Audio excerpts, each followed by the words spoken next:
Kamot ulo na naman ng binatang albularyo na si Ignacio nang ipatawag siya sa barangay ng kanilang kapitan.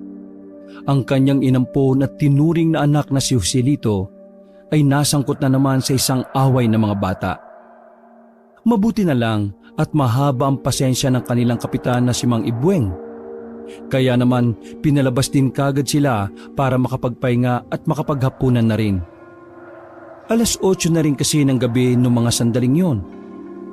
Ulito naman, di ba sinabihan na kitang huwag kang makikipag-away sa mga kalaro mo? Tingnan mo, pinatawag na naman ako ni Kapitan. Huminto ang batang si Julito sa gitna ng daan. Napamewang pa ito na parang kung sino matanda. Tatay, sila naman ang nanguna eh. Nananahimik ako sa tabi. Bigla na lang silang lumapit at sinabihan akong alimaw. Bakit ka naman nila sasabihan ng ganon? Baka naman may ginawa ka sa kanila kanina. Kaya kanila nilapitan at nagsalita ng ganon. Wala po akong sinabi sa kanila kanina.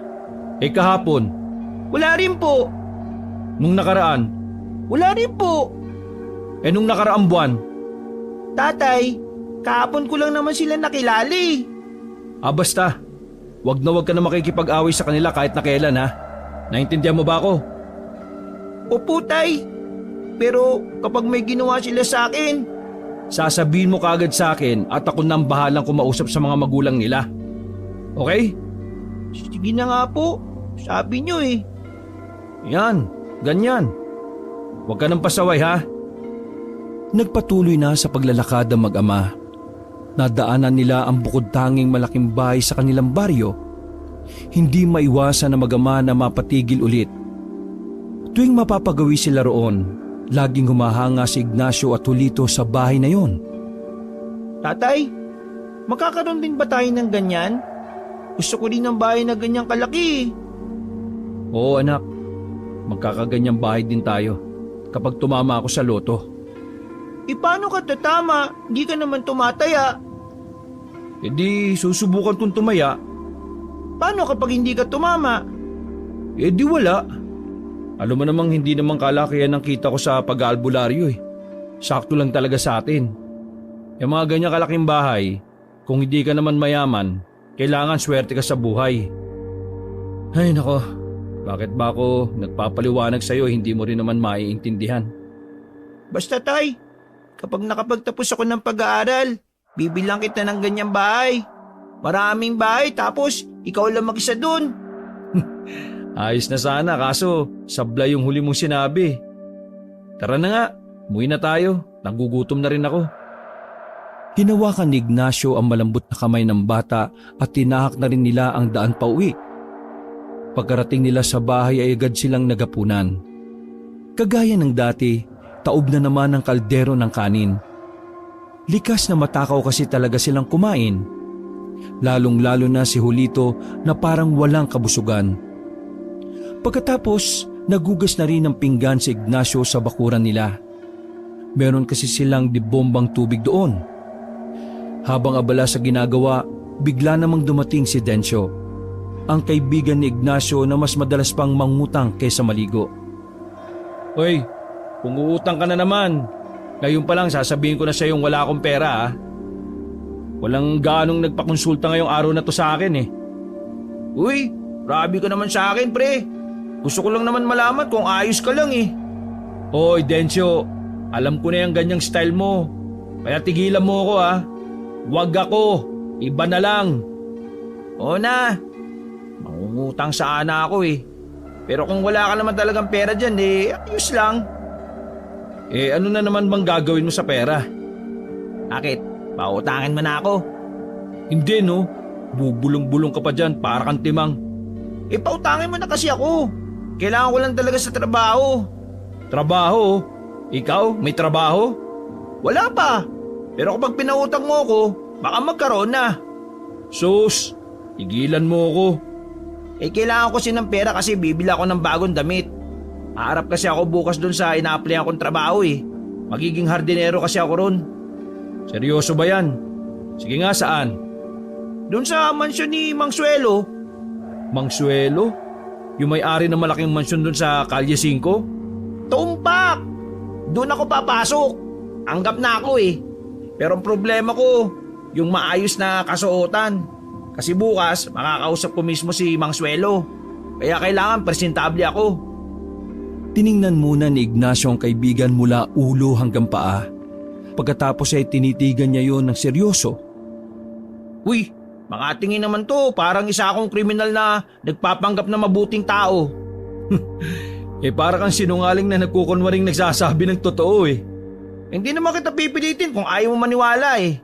Basta ako, kapag nakapasok ako ron, makakabayad na rin ako sa mga utang ko sa'yo. Pangako yan. May naitatabi pa ako ron. Yun! The best ka talaga, pre. Anong the best? Pautangin kita para makabayad ka sa akin. Magbabayad naman talaga ako eh. Natigil ang usapan nila nang biglang lumabas ang batang si Julito. Inosente itong tumingin sa kanila na parang inaalam kung anong kanilang pinag-uusapan. Oh, Julito, nandiyan ka pala. Nabalitaan ko kanina, inaway ka na naman ng mga loko-lokong bata ah. Dapat sinbak... Uy, puro ka na naman kalokohan eh. Kaya siguro natututong maging barumbado yung anak ko eh. Kasi kapag wala ako dito at kayo magkasama kung ano-ano siguro sinasabi mo dyan. Tay, may alam po ba kayo tungkol sa aswang? Nagkatinginan na magkaibigang Ignacio at Dencio sa kanilang narinig. Pareho silang nagtataka kung bakit bigla-bigla na lang nagtanong ng gano'n ng bata. Anak, ano naman ang pumasok sa isip at bakit ka nagtatanong ng ganyan? Pero may alam po kayo sa aswang, di po ba? Oo naman, may alam ako sa aswang, pero hindi naman gano'n karami. Alam mo naman na panggagamot lang ang ginagawa ko. Kaya ayun, wala akong ganong kaalaman kung papaano sila haharapin. Ganun po ba? Kasi nanaginip po ko eh. May kalaban daw po akong aswang na matanda. Alam mo, Lito, ang tawag sa ganyang panaginip ay isang senyales. Senyales po? Oo, senyales yan na magiging tagapagligtas ka. Uy, ano na naman pinagsasabi mo sa bata? Sige na anak, bumalik ka na sa loob at mahabog na rito sa labas. Tumango na lamang ang bata at pumasok na rin sa loob ng bahay. Pre, alam na ba ni Julito na hindi mo naman siya tunay na anak? Hindi pa. Wala pa naman siya sa tamang edad para maintindihan niya yung bagay na yon. Bilib din ako sa iyo, no? Hindi ko alam kung anong lakas ng loob ang ginawa mo para kunin ang batang yan sa gubat na yun eh. Alam mo, kahit sinong tao, makakita ka ng bata sa gubat na umiiyak, maaawa ka talaga. Bumuntong hininga na lamang si Ignacio. Hindi niya rin kasi nakala na 8 taon na rin pala ang nakalipas mula nang ampunin nito si Julito. Ganun na rin katagal niyang sinusubukang malaman kung sino ang mga magulang ng bata. Pero hanggang sa puntong yon ay hindi pa rin niya nalalaman. Basta isa lang ang alam ko. Kadugo ko man siya o hindi, tinuring ko pa rin siyang tunay na anak. Alam mo, sa ganyang ugali mo, pagpapalain ka talaga ni Lord eh. Sus, ginamit mo na naman ng Diyos para mambola. Hintay mo na lang ako rito, kukunin ko yung pera. Sandaling pumasok ang lalaki sa loob ng kanilang bahay. Pagbalik niya sa kaibigan ay binigay na nito ang pera. Parang timang na sobrang saya ni Dencio nung oras na yon. Sumasayaw-sayaw pa ito at sumisipol-sipol nang umalis. Sira ulo talaga to. Di man lang nagpasalamat ah. Kinabukasan, 6:00 pa lang ng umaga ay nambulabog na si Dencio sa bahay ni Ignacio. Bihis na bihis ang lalaki. Hindi yun umalis sa harap ng salamin para tingnan ang sarili. Maging ang batang si Julito ay napapailing na lang sa ginagawa ni Dencio.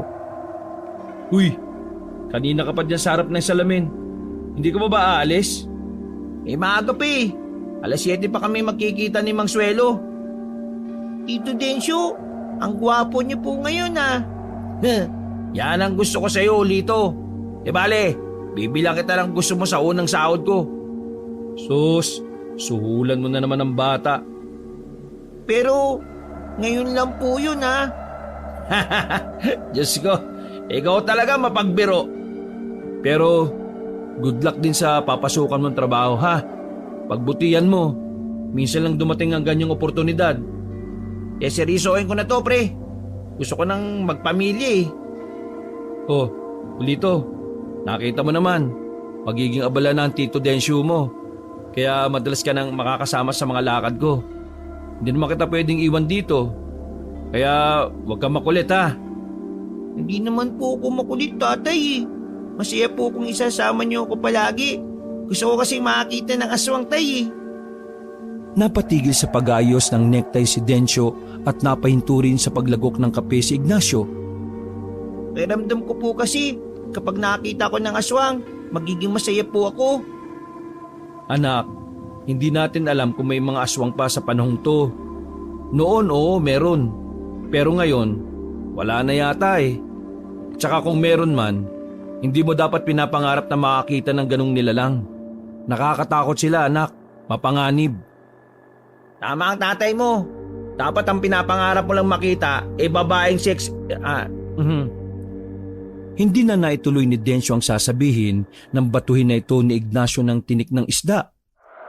Uy, umalis ka na nga, bilis! Puro katarantaduan tinuturo mo sa bata. Alis na, shoo! Shoo! Parang asong tinaboy ni Ignacio ang kanyang kaibigan palabas ng bahay.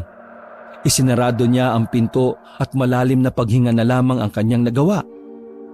Ikaw, huwag ka masyadong nakikinig dyan sa Tito Densyo mo ha. Sira ulo yun.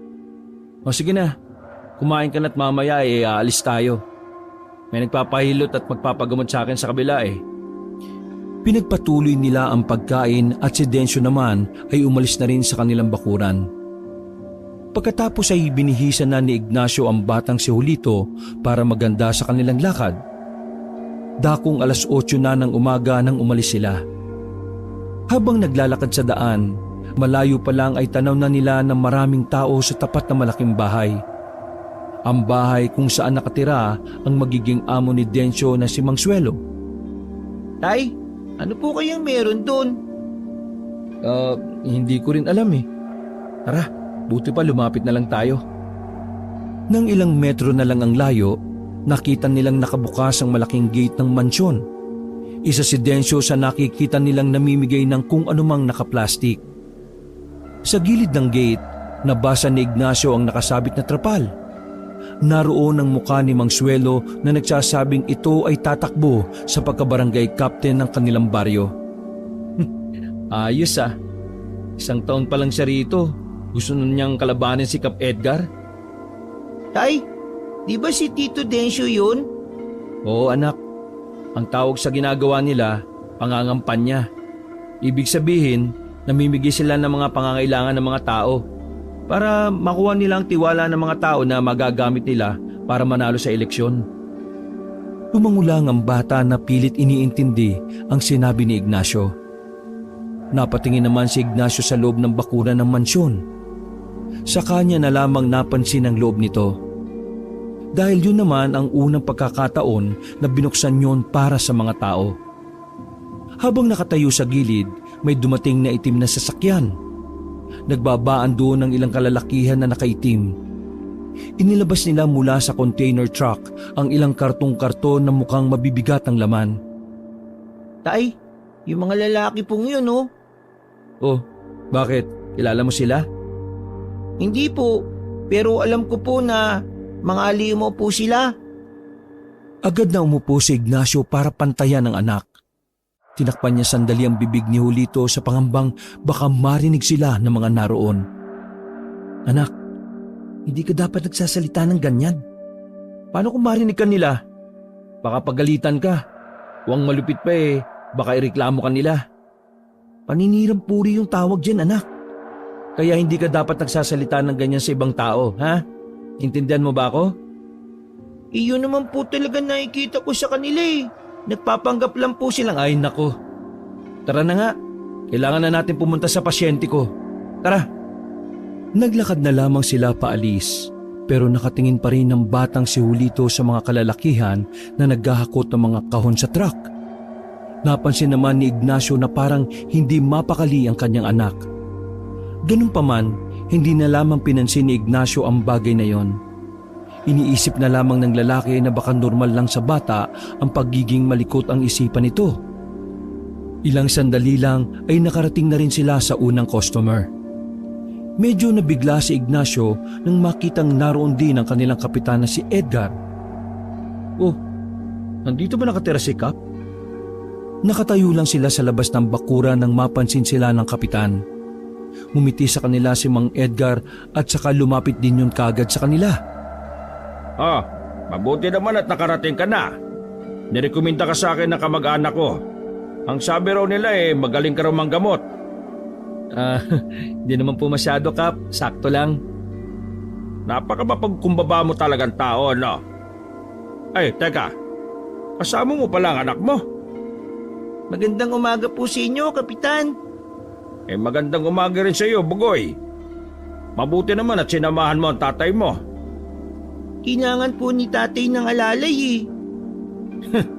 Bibo rin pala itong anak mo, no? Halina kayo. Pumasok na kayo sa loob. Pagpasok nila sa loob ng bahay, kaunting lakad lang ay nakarating na rin sila sa isang silid. Naabutan nila ang isang lalaki na nakahiga roon.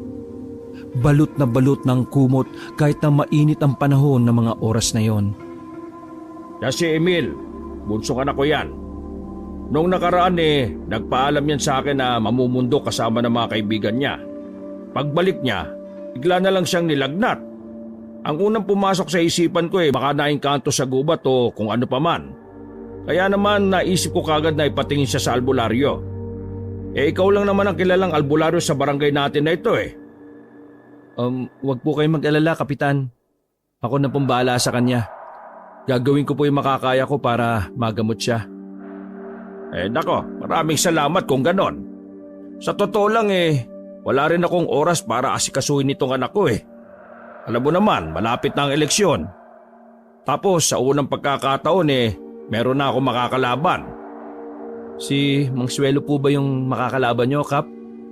Pasensya na po Interesado lang po ako sa eleksyon . Ay oo, siya nga. Alam mo, nagtataka nga ako kung sino yan . Ang sabi ng mga source ko, dating taga rito raw ang mga kamag-anakan yan. Lumalabas na apo raw yan ng dating isa sa mga mayayaman sa baryo natin. Pero hindi pa rin ako kampante sa taong yan Kaya binabantayan ko talaga yan. Mahirap na. Baka hindi natin alam. Iba palang hangarin niya sa baryong to, hindi ba? Alam mo naman, matagal na ako sa serbisyo. Pero nakita nyo naman kung gaano ko kamahal ang mga tao rito. Wag po kayong mag-alala, Kap. Nasa inyo po ang boto ko. Kahit ngayon lang tayo nagkausap, nakilala na kita base sa sinabi ng mga tao tungkol sa iyo. Kaya alam kong hindi ka boboto ng taong hindi mo naman kilala. O siya, tama na muna ang politika. Mabuti pa suriin mo na ang anak ko. Kawawa naman O sige po, sisimulan ko na po. Bago simula ni Ignacio ang panggagamot, nagsagawa na muna siya ng isang ritual. Habang si Kap Edgar at ang bating si Julito naman ay nanunood lang sa gilid. Maraming kandilang itim ang sinindihan ni Ignacio. Naglabas din siya ng maliit na santo na nanggaling pa sa malaking bag na dala nila. Makalipas lang ng halos 20 minutos na pagdarasal, hindi pa na ni Ignacio ang mga kandila. Ignacio, sabihin mo, anong nangyari sa anak ko? Kap, may isang nilalang na humawak o humipo sa kanya. Pero hindi ko matukoy kung anong nilalang Hindi siya engkanto. Malabong multo rin. Hindi rin naman maligno o laman lupa. Inalam ko rin kung kulam. Pero wala akong mabakas Diyos ko naman, ano kaya nangyari sa hinayupak na ito? Puro kasi gala lang ang alam Sige ho, susubukan ko pang alamin kung ano.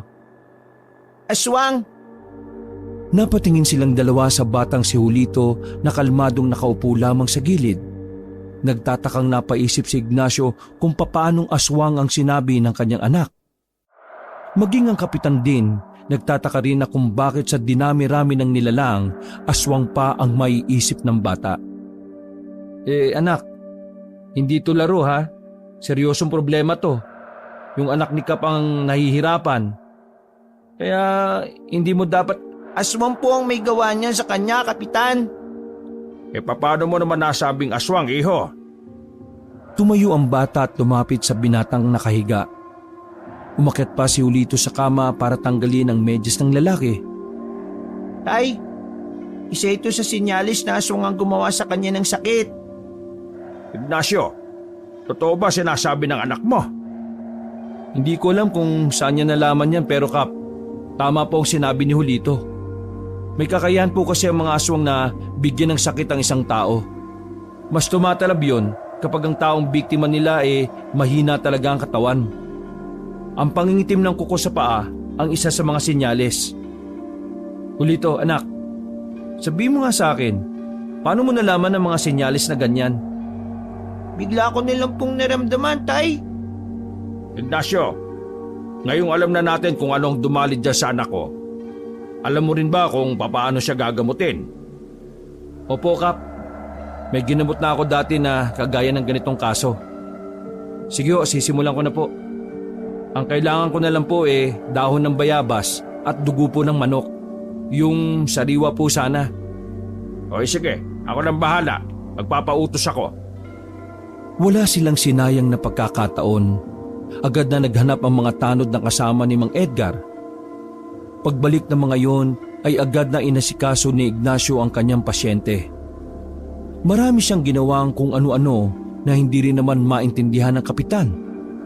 Pero makalipas lang ng halos 1 oras, unti-unti na ring napapababa ni Ignacio ang init ng katawan ng lalaki. Namangha ang kapitan, pero isang babala ang sinabi rito ni Ignacio. Kap, magiging maayos na po siya. Pero Kap, napapaisip ako Kung aswang ang gumawa nito sa kanya, ibig sabihin lang nito, may aswang din sa baryo natin o sa kalapit na gubat. Huwag niyo na po siyang palalayuin Ngayong naisa na siya ng aswang, pwede pa po itong maulit. Sino ba siraulong aswang na yan?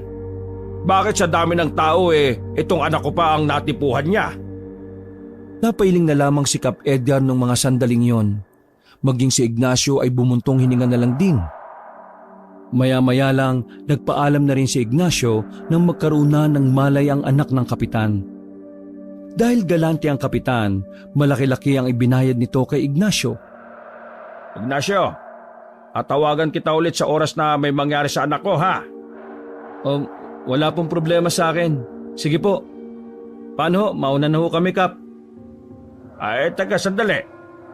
Dahil sa batang ito kaya gumaling ang anak ko Kaya nararapat lang na mabigyan din siya ng parangal. Julito, eto, tanggapin mo itong 100 piso. Naku, maraming salamat po, Kap. Tuwang-tuwa ang batang si Julito nang maglakad na sila palayo. Pero si Ignacio ay kung ano-ano na lang ang naglalaro sa isipan niya.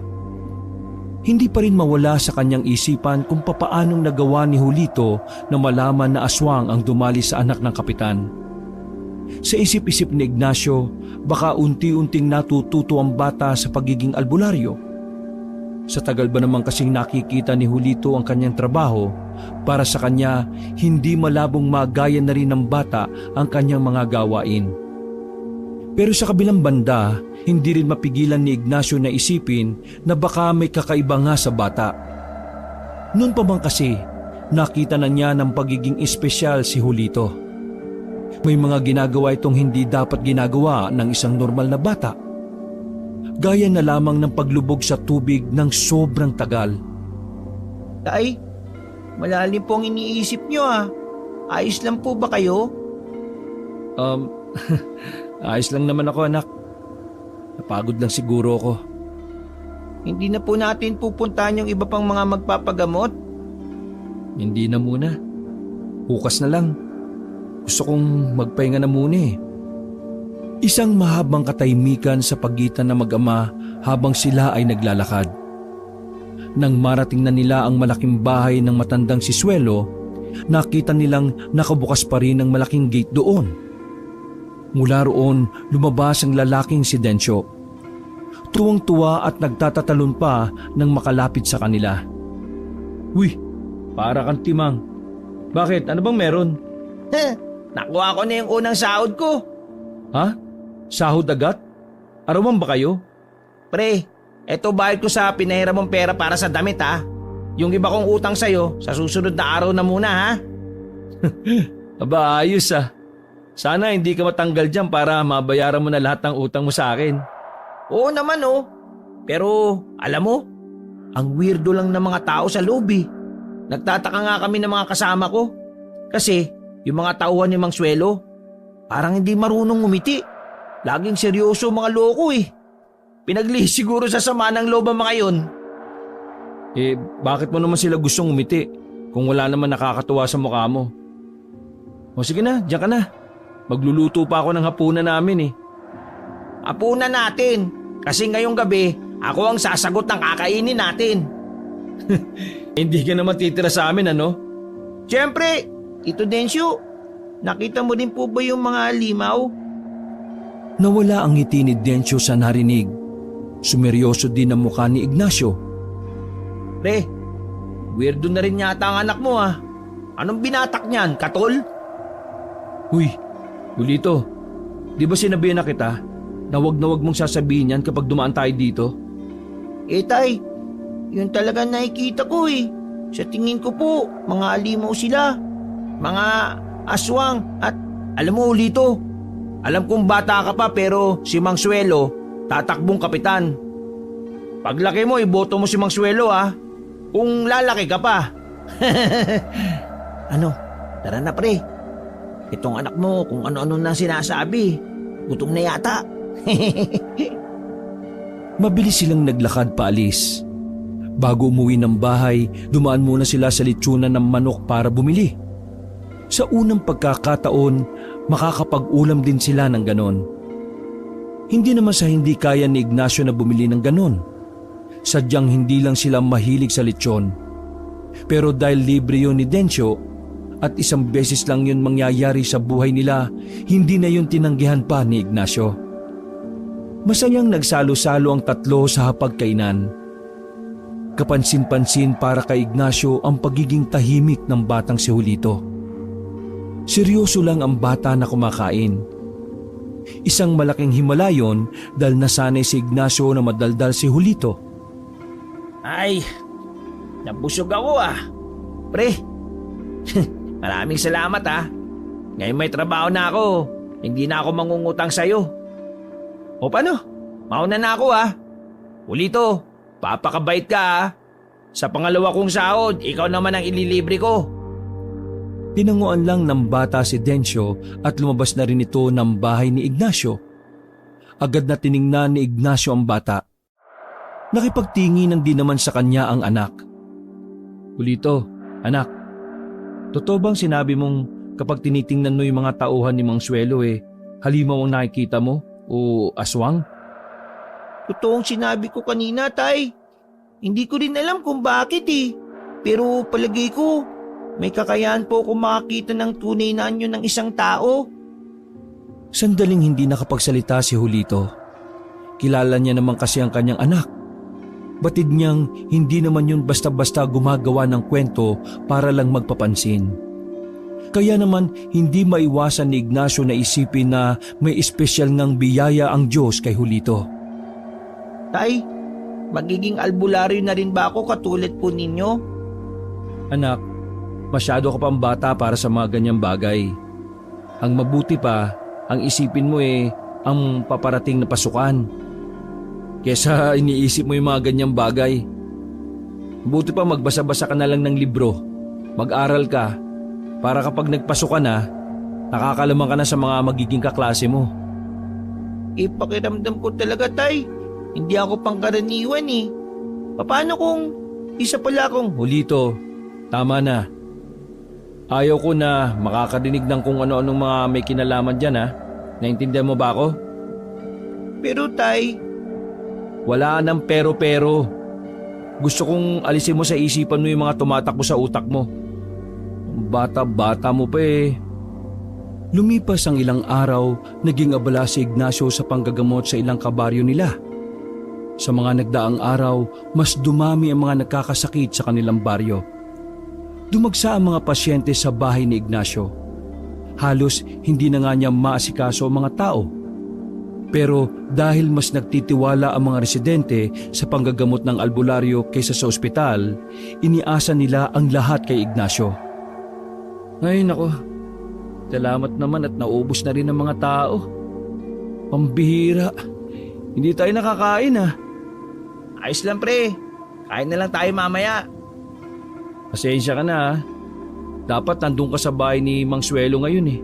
Pero tinutulungan mo ako rito. Sus, wala yun. Isa pa, wala naman kaming gagawin ngayon sa mansyon eh. Si Mang Suelo na rin na nagsabi na magpahinga na muna kami.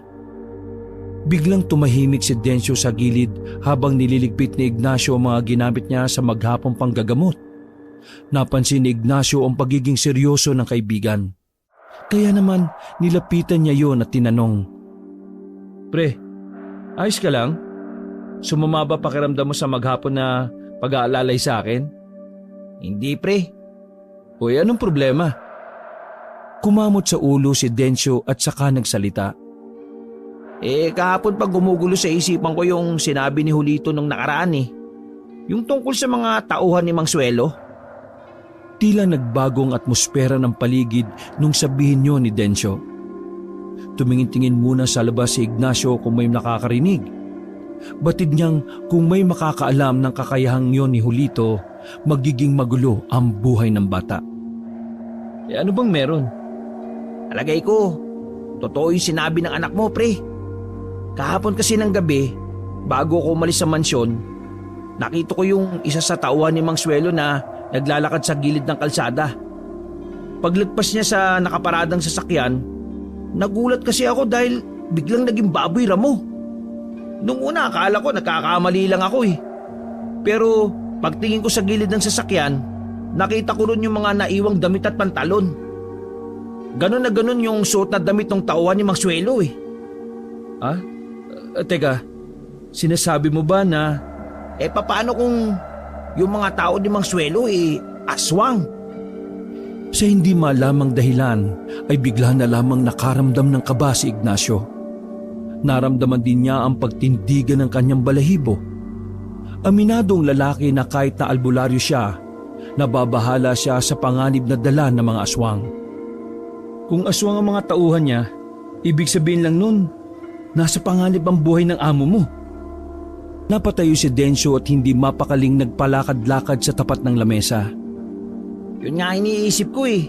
Ang kaso, hindi ko naman alam kung paano ko sasabihin kay Boss Suelo. Natatakot din naman ako, no? Pre, kaya mo bang labanan ng mga aswang? Labanan? Yung mga aswang? Lalabanan ko? Oo, di ba albularyo ka? At ang albularyo, sila ang pumapas lang sa mga aswang, di ba? Albularyo ko pero hindi naman ako manunugis. Ay nako, ano gagawin ko nito? Ako lang yata namumroblema eh. Mga kasama ko, walang kalam-alam. Teka, bakit parang hindi ko yata nakikita si Julito? Nandyan lang yun, naglalaro. Nang tuluyan ng sumapit ang dilim, nagtungo na rin si Ignacio sa palengke para bumili ng kanilang magiging hapunan. Sinabay na rin niya ang paghahanap sa kanyang anak na si Julito. Habang naglalakad, nakarinig siya ng malalakas na sigaw. Palagay niya ay nanggaling yon sa isang kalye na kung saan ay wala nang gaanong dumadaan na tao sa ganoong oras. Pero dahil nilamon siya ng kuryosidad, nagtungo siya roon para alamin kung ano ang nangyayari. Naabutan niya ang mag-asawa na nakaupo na sa lapag. Takot na takot habang nakatingin sa dalawa pang lalaki na nakadapa. "Oh, ano nangyari sa inyo? Ayos lang ba kayo?" Napatingin si Ignacio sa tiyan ng babae. Napansin niya na buntis pala ito at parang nasa 6 na buwan na ang dinadala nito.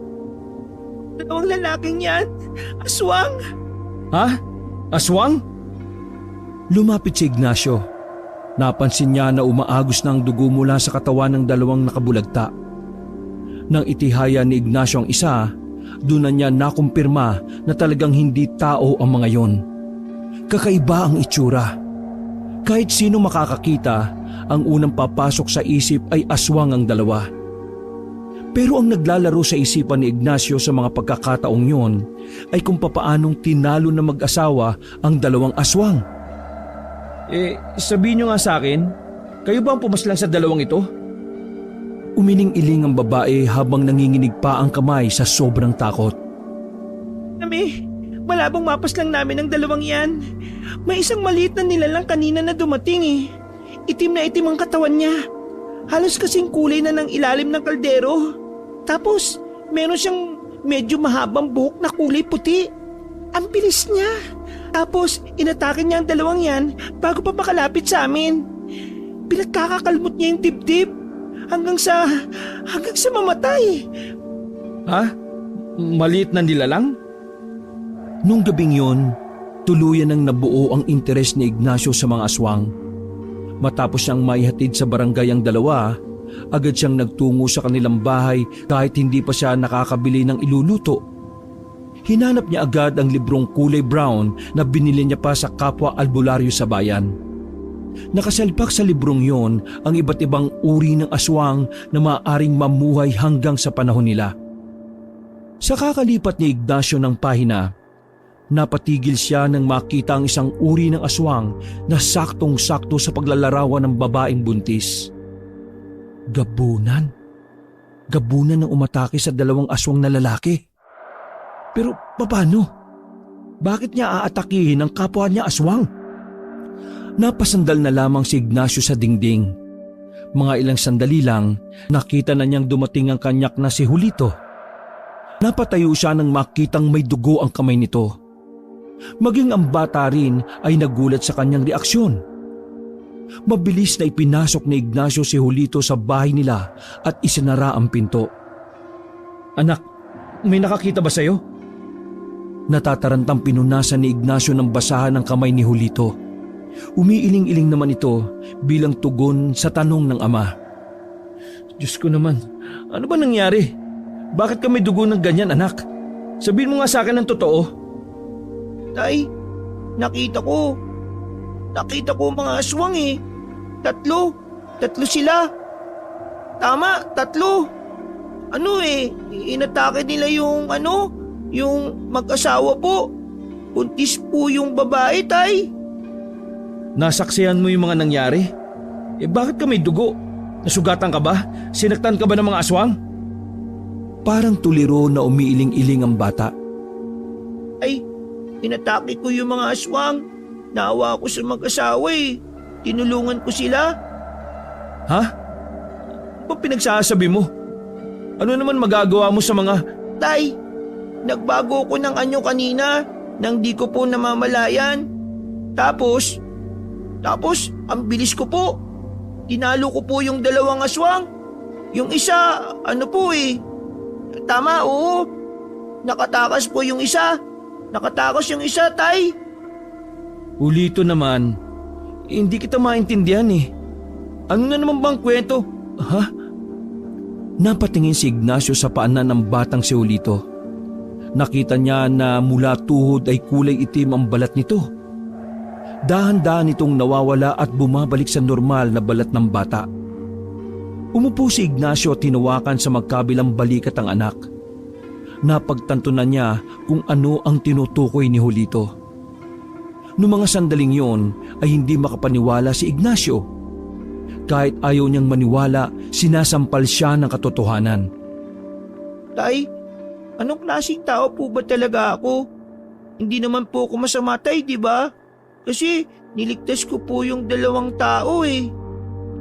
Bigla na lamang niyakap ni Ignacio si Julito. Wala siyang pakialam kahit na nakumpirma na niyang si Julito ang batang gabunan na tumalo sa dalawang aswang.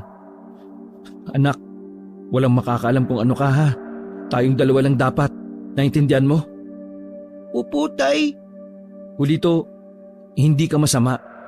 Kung gagamitin mo sa kabutihan ang pagiging kakaiba mo, hindi ka magiging masama. Lagi mo lang tatandaan na mabuti ka at pinalaki kitang maayos at may takot sa Diyos. Naintindihan mo ba, anak? Opo, tay. Takot at pangamba ang naramdaman ni Ignacio sa mga pagkakataong yon. Natatakot siya para sa kaligtasan ng kanyang tinuturing na anak. Kahit na alam niyang hindi naman masamang asawa si Julito, naroon pa rin ang banta ng panganib mula sa mga tao at aswang. Kapag nalaman ng taong bayan kung ano si Julito, magiging mainit ito sa mata ng lahat. delikado na rin ang buhay ni Julito sa mga aswang sakaling may iba pang nagtatago. Tiyak na makakarating sa mga yon ang ginawang pagpaslang ni Julito sa dalawa. Mula nang malaman ni Ignacio na isang gabunan ng kanyang anak, pinag-aralan niya ang tungkol sa gabunan. Pansamantala siyang hindi na muna tumanggap ng mga magpapagamot para lang maituon ng atensyon sa inaaral. Sa loob ng isang linggo, nalaman ni Ignacio na mga gabunan pala ay malalakas na uri ng aswang. At ayon sa mga albularyong veterano na napagtanungan niya, gabunan lang din ang makakatalo sa kapwa ganon. O kung hindi naman, kaya rin itong talunin ng hari ng mga aswang. Gabi na yon, bagsak ang balikat ni Dencio nang dumating sa bahay ni Ignacio. Malungkot ang mukha nito na parang pinagsakluban ng langit at lupa. Walang ganang umupo si Dencio sa gilid at bumuga ng hangin. Tinamaan si Julito ng mga tumalisik na laway. Oh, bakit? May problema ba? Pinalis na kami mga hardinero sa mansyon. Ewan ko ba kung anong pumasok sa kokote ni Bosuelo. Siguro, kontrolado na siya ng mga tao niya. Julito, anak, sa bakuran ka muna ha. Mag-uusap lang kami ni Tito Dencio mo. Sumunod naman agad ang bata.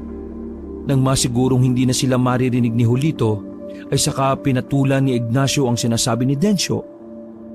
Tingin mo kinokontrol ng mga aswang si Mang Suelo? Para kapag nanalo siya bilang kapitan maangkin ng mga aswang itong baryo? Yan nga din ang iniisip ko, pre. Ang kaso, wala naman akong solidong ebidensya maliban dun sa nakita kong baboy ramo. Kung pwede nga lang mag-imbestiga ako kaso, paano ko naman gagawin? Ay nako, naawa lang ako kay Bosuelo. Palagay ko talaga, wala na siya sa katinuan Bigla-bigla na lang kaming pinalis. Magsasalita pa sana si Ignacio nang biglang natatarantang pumasok si Julito. Ay, tatay! Ito, yung mga tao sa labas, nakakagulo! Mabilis na tumakbo ang dalawa papunta sa bakuran. Mula roon, nakita nila ang kalugar nila na nagtatakbuhan papunta sa iisang direksyon. Oh, anong nangyayari? Ay nako, yung mga kapartido ni Kapitan, dinali! Nagkatinginan si Ignacio at Dencio sa mga oras na yon. Anak, dito ka lang sa bahay ha. Kahit na anong mangyari, wag na wag kang lalabas ng bahay, naintindihan mo ba ako? Umuulang ang bata sa kanya. Walang ano-ano, lumabas na rin ang magkaibigan. Nagmamadaling pinuntahan nila ang pinangyarihan ng gulo. Pagdating nila sa kumpulan ng mga tao, nakita nila sa isang bakuran ng kagawad nila.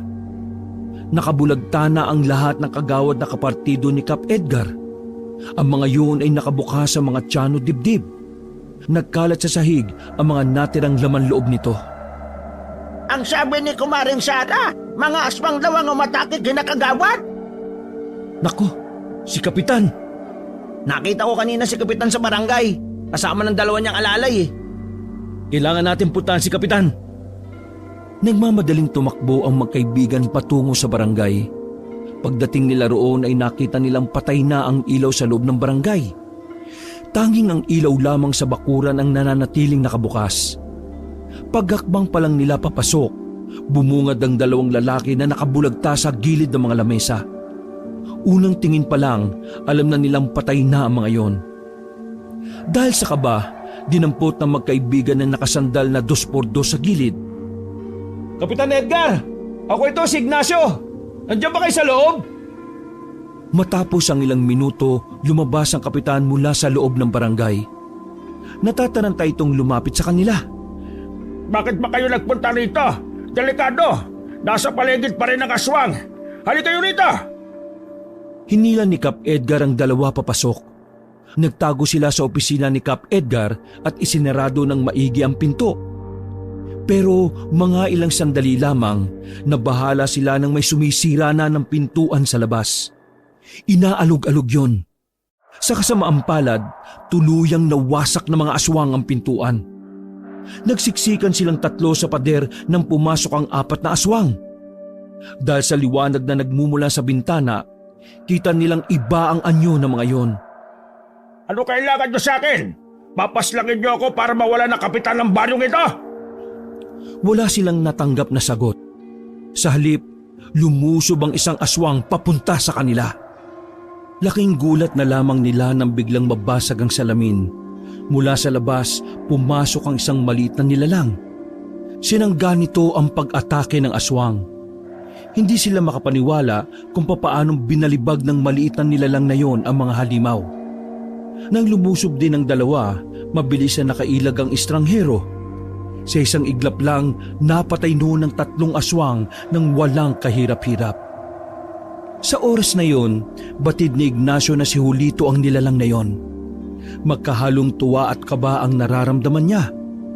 Tuwa dahil nagagamit ng bata ang pagiging espesyal nito sa kabutihan. Kaba dahil sa murang edad, sumasagupan na ito sa mga mapanganib na aswang. Ay, ano ka ba? Sino ka? Maraming salamat sa iyo, ha? Gumapang na rin paali si Julito. Nakahinga naman ng maluwag ang 3 at sandali munang nanatili sa loob ng silid na yun. Naiintindihan ko na ang mga nangyayari. Tama. Plano ng mga aswang na yan na angkinin ng buong baryo. Si Suelo, siya ang may pakana ng lahat ng ito. Hindi malabong siya ang pinuno ng mga aswang. Si Mang Suelo? Leader ng mga aswang? Malabo! Nagtrabaho ko sa kanya ng ilang araw eh. At sa obserbasyon ko sa kanya, hindi ko siya nakikitaan ng pagiging aswang. Pero yung mga tao niya, yun ang mga nasisiguro kong aswang talaga. Ginagamit siya ng mga aswang para mapaupo sa trono. Nagkakamali ka ng pagkakaintindi.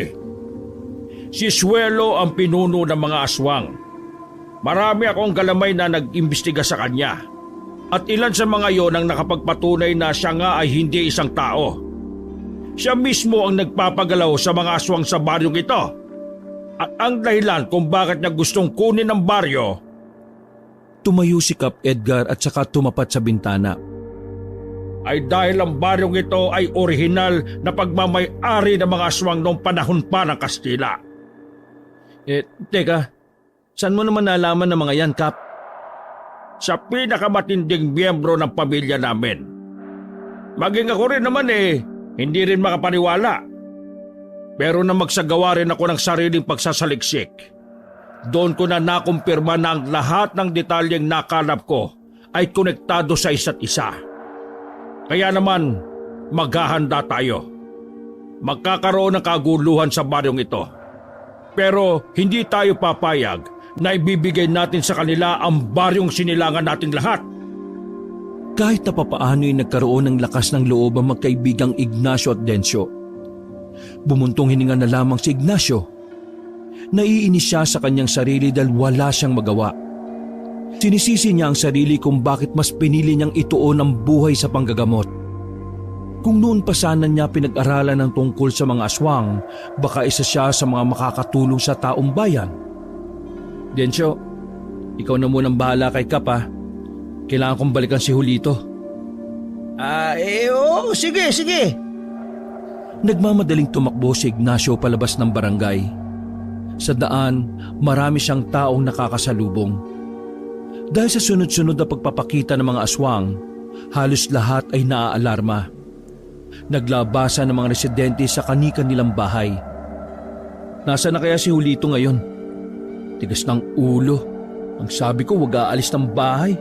Kainis. Hinanap niya si Julito sa kung saan-saan dahil alam niyang wala yun sa bahay nila. Sa kanyang paghahanap, hindi niya inaasahang malalagay sa panganib ang kanyang buhay. Napadaan siya sa harapan ng isang bahay. Sa bakuran, may nakita siyang 2 aswang na nakatayo sa harapan ng pinto. Dali-daling nagtago si Ignacio sa likuran ng mga halamanan. Mabilis ang paghinga niya nang dahil sa kakaibang kaba na lumalamon sa kanya. Pagsilip niya, halos atakin siya sa puso nang dakmain siya ng aswang sa ulo. Sinubukan niya pang kumalas, pero nahawakan naman siya ng isa pang aswang sa damit. Nakaisip ng paraan si Ignacio. Tinusok niya ang mata ng isang aswang gamit ang kanyang daliri. Binayagan naman niya ang isa na naging dahilan para mabitiwan siya nito. Tatakbo na sana siya paalis. Ang kaso nga lang, bigla na lang may humarang pang isang aswang sa likuran niya. Napapalibutan na siya ng 3 aswang na naglalaway sa laman loob niya. Isa akong albularyo! Subukan niyo lumapit sa akin! Papatayin ko kayo! Ano? Pinakita niya pa ang suot-suot na kwintas para kunwari meron siyang daladalang anting-anting. Pero parang alam ng mga aswang na wala namang silbi ang kwintas na yon. Kaya naman lalo lang umangil ang mga yon. Pero bago pa makalapit sa kanya mga yon, dumating ang batang si Julito. Mahaba ang buhok nitong kulay puti rin. Julito? Anak? Halos hindi na niya makilala ang bata dahil sa sobrang itim ng balat nito. Papa, ako na pong bahala dyan. Nagkakatinginan ng mga aswang. Bumakas sa mukha ng mga nilalang na yon ang kakaibang takot. Alam ng mga aswang na yon kung gaano kapanghanib ang gabunan. Tatakas ba sana ng 3 aswang pero walang awang pinaslang yun ni Julito. Gamit ang mahahabang kuko, pinagkakakalmot niya ang mga yon. Pinagbababali niya rin ang liig para siguradong wala nang mabubuhay sa mga yon. Hindi tumagal ng 1 minuto, nakabagsak na ang 3 aswang. Anak, paano mo? Tay, nalaman ko sa aswang na nakalaban ko kanina. Isa raw akong gabunan. At ang gabunan daw po ay malakas. Ibig sabihin, may kakayahan po akong mapigil ang kasamaan ng mga aswang at si Mang Suelo. Bakit? Aswang din ba si Mang Suelo? Tinanong ko kanina ang ibang aswang. Bago sila pumanaw, sinabi nila na si Mang Suelo daw ang nag-utos sa kanila eh. Pero tay, nakita ko po si Mang Suelo. Hindi gaya ng mga tauhan niya, normal lang ang tingin ko sa kanya. Palagay ko po, espesyal din siya gaya ko. Isa rin siyang gabunan?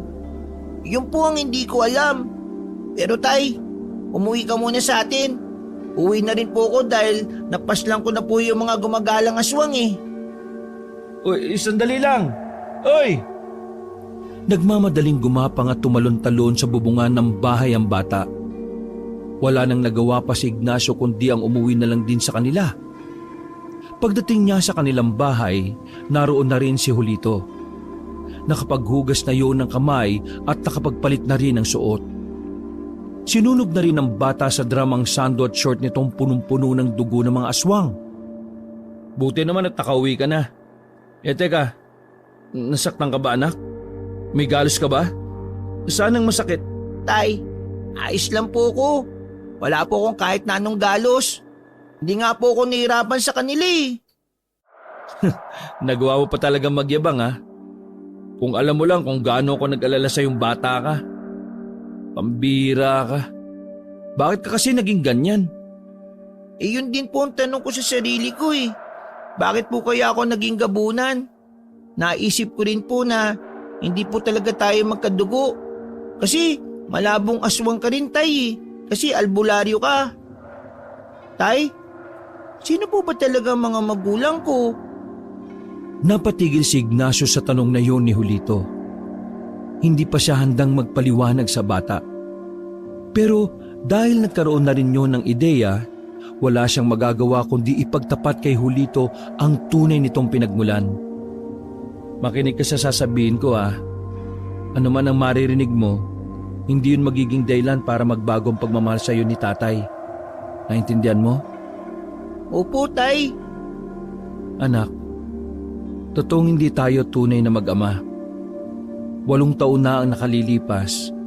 Nasa kagubatan ako noon para maghanap ng halamang gamot. Narinig kong may umiiyak na sanggol sa kakahuyan. Pinuntahan kita ron. Naabutan kitang nakalapag sa mga tuyong dahon habang nakabalot ka ng telang itim.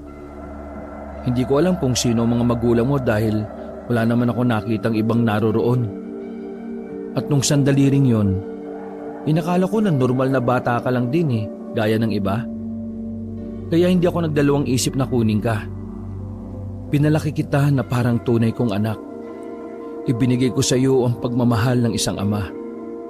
Kung nalaman mo pong gabunan po ko nung oras na yun, kukunin niyo pa rin ba ako? Pilit na tawa ang unang naitugon ni Ignacio. pinipigilan na lamang niyang maiyak.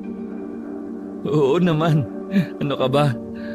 Wala akong pakialam kung ano ka. Dahil ang tingin ko sa'yo, tunay kitang anak. Handa akong ilabang ka ng patayan, wag lang nilang mahawakan kahit dulo ng daliri mo. Yumakap na lamang ang batang si Julito sa kanyang ama.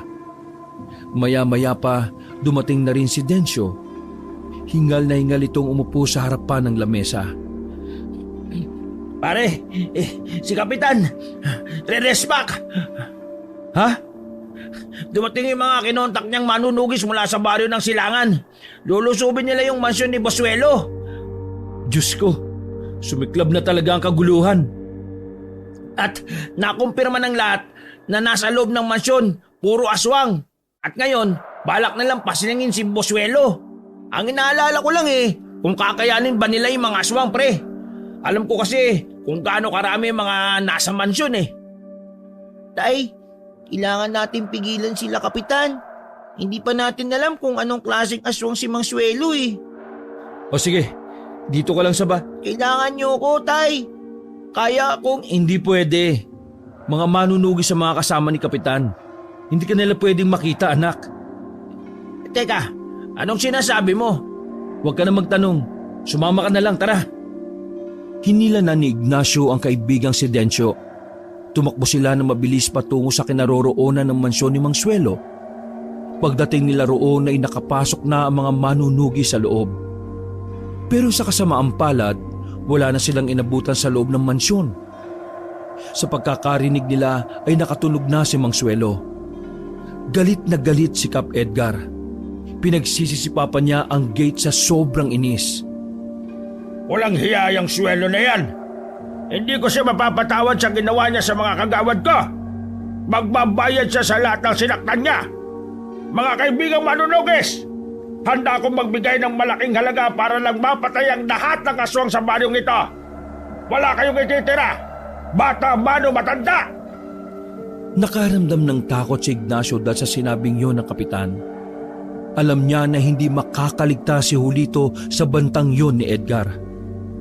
Dahil sa pangambang baka madamay si Julito na mapapaslang ng mga manunugis, agad na tumakbo pabalik ng kanilang bahay si Ignacio. Naabutan niyang nakaupo sa harapan ng pinto ang batang si Julito. Anak, kailangan mo makalayo muna sa baryo natin. Halika na! Pumasok sila sa loob at mabilis na pinaglalalagay ni Ignacio ang mga kasuotan ng bata sa malaking bag. Tay, bakit po? Ano po bang nangyayari? Madadamay ka sa mga aswang napapaslangin ng mga manunugis. Ayaw kong mangyari yon, anak. Hindi ko kakayanin kapag pati ikaw napahamak. Tay, hindi naman po ako masamang aswang Masama man o mabuti, basta aswang ka, hindi ka nila patatawarin, anak.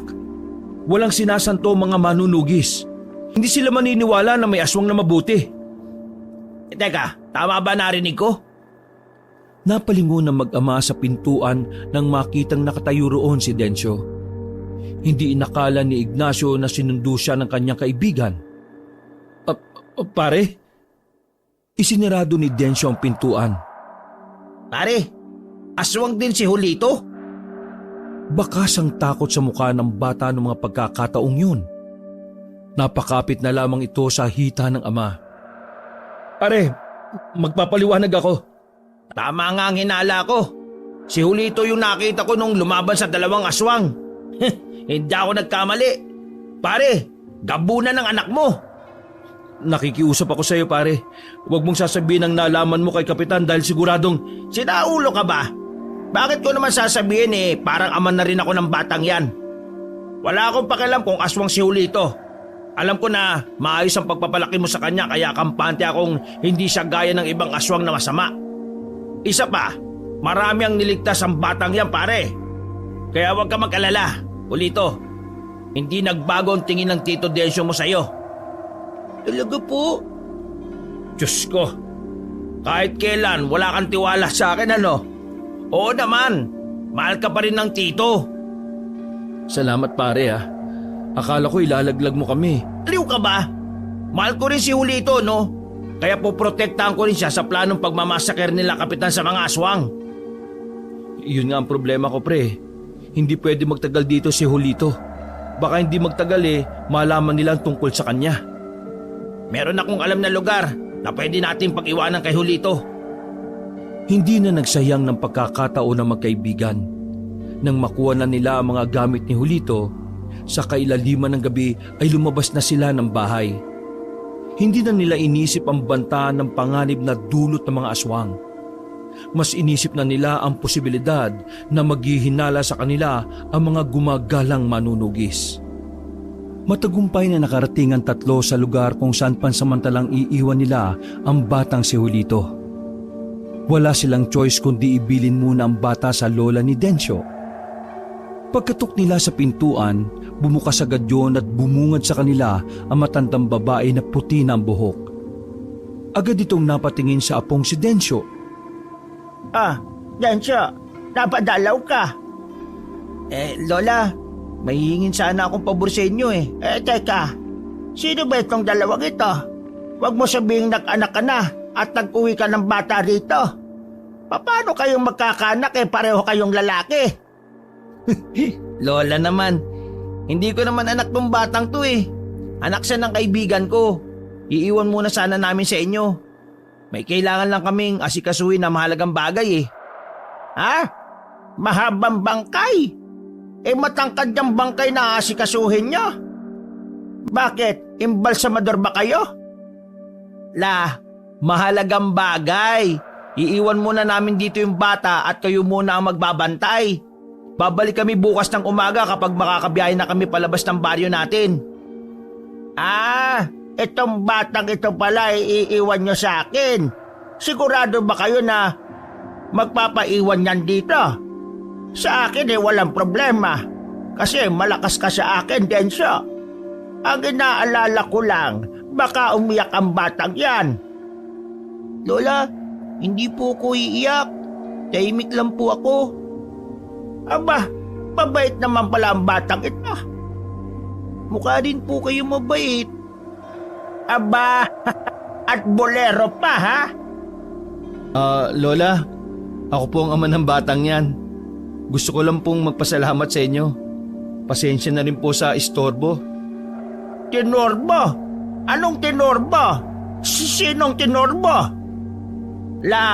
Ang sabi niya, pasensya na sa istorbo. Hay! Huwag mo ako sigawan, hindi ako bingi. Huminga ng malalim ang matanda. Kinuha na nito ang bata pati ang mga gamit nito. Sige na. Kung ano man ang lakad ninyo ako na ang bahala sa batang ito. Ngumiti sa kanila ang matanda. Bago pumasok, kumaway pa si Julito sa kanila. Mahilig sa bata yang si Lola. Yung paborito kasi niyang apo, dinala na ng pinsan ko sa Amerika nung nakaraang taon. O tara na, bumalik na tayo. Nakahinga na ng maluwag si Ignacio nung oras na yon. Nasa malayong parte na kasi ng baryo nila si Julito. Kaya kampante siyang hindi makakaabot doon ang mga manunugis. Ang kaso nga lang, pagbalik nila ay nagsimula na pala ang kaguluhan. Nakakagulo na ang mga tao. Nagsisigawan ang mga yon. Pagtingin nila Ignacio sa bubungan, marami ng aswang ang naroon. Kumuha sila ng itak. Tutulong sila sa mga manunugis sa pakikipaglaban. Pero habang nagaganap ang kaguluhan, nakita nila si Mang Suelo na nakatayo lang sa gilid. Kalmado lang yung nanunood. Parang wala lang sa matanda ang nangyayari. Ayun si Suelo! Patayin mo yan! Inuna ng mga manunugis na lapitan si Suelo. Pero laking gulat nila nang bigla na itong magbago ng anyo. Ang matandang nakatungkod ay bigla na lamang kumisig ang katawan. Tumangkad din yun ng bahagya. Nagkaroon din ng isang mahabang sungay sa bandang sentido. Mahaba rin ang kuko at merong pang buntot. Mga kasama, ang ari ng mga aswang! Pagkarinig ni Ignacio noon, otomatikong nagtayuan ng kanyang mga balahibo. Nakikita niya pa lang ang hari ng aswang, alam na niyang mas malakas ito kay Julito. Wala na kayong magagawa! Babawiin ko ng muli ang baryo na dating pagmamay-ari ng mga aswang! Inatake ng hari ng mga aswang ang mga manunugis. Sa sobrang bilis, hindi nagawang makadepensa ng mga yon. Parang papel lang ang mga yon na binabalasan ng aswang.